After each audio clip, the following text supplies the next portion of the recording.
আসসালামু friends, welcome to my channel. তো আমি আজকে এই ফল দেখে ভিডিওটা করছি, কারণ এই যে রেড গ্রেপটা দেখছেন আপনারা, এই রেড গ্রেপ থেকে এর ভেতরে যে বীজগুলো থাকছে, সেই বীজগুলো দিয়ে আমার গত বছর একটা বেশ মানে মোটামুটি সাইজের একটা এই লাল আঙ্গুর বলেন বা রেড গ্রেপ, তার গাছ হয়েছে। সেই গাছটাই আমি দেখাবো আপনাদের বলে, তার জন্য এই ভিডিওটা করছি। তো এটা আমার কালকেই করার কথা ছিল, কিন্তু আমার হঠাৎ শরীরটা খারাপ হয়ে যাওয়ার কারণে আমি কালকে ভিডিওটি করতে পাইনি। তো আজকে আপনাদেরকে দেখাবো।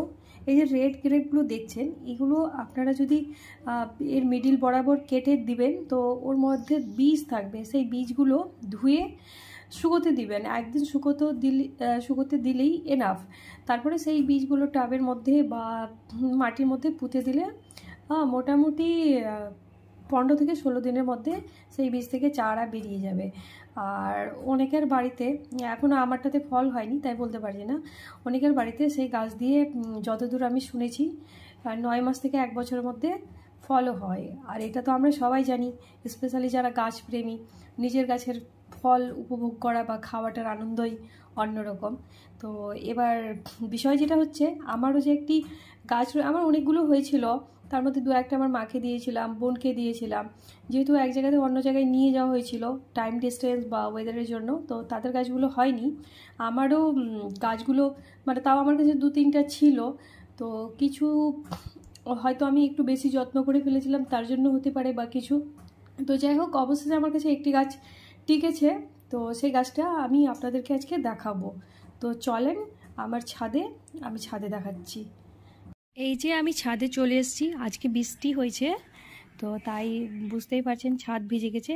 আর এটাই হচ্ছে আমার রেড গ্রেপের আঙ্গুর গাছ বা রেড গ্রেপ প্ল্যান্ট। তো এইটা আমি বাজার থেকে কিনিনি বা অনলাইন অর্ডার করিনি, এটা আমার গত বছর খাওয়া আঙ্গুরের বীজ থেকেই গাছটা হয়েছে। তো আশা করছি আপনাদের ভাল লাগলে আপনারাও এভাবে নিজের বাড়িতে রেড গ্রেপ কিনে খেয়ে তারপরে সেসব বীজ দিয়ে নিজের বাড়িতেও গাছ লাগাতে পারেন। আর কপাল ভালো হলে সেই গাছ থেকে ফলও খাওয়ার সৌভাগ্যটা আমার আপনার সবার হবে। সো যেহেতু আমার শরীর খারাপ আছে আর আমার গলাও ব্যথা আছে, তো ভিডিও আমি বেশি বড় করছি না। আশা করছি আপনাদের ভিডিওটি ভাল লাগবে, আর ভাল লাগলে অবশ্যই লাইক, শেয়ার, কমেন্ট করে দিবেন। So thank you so much, bye by.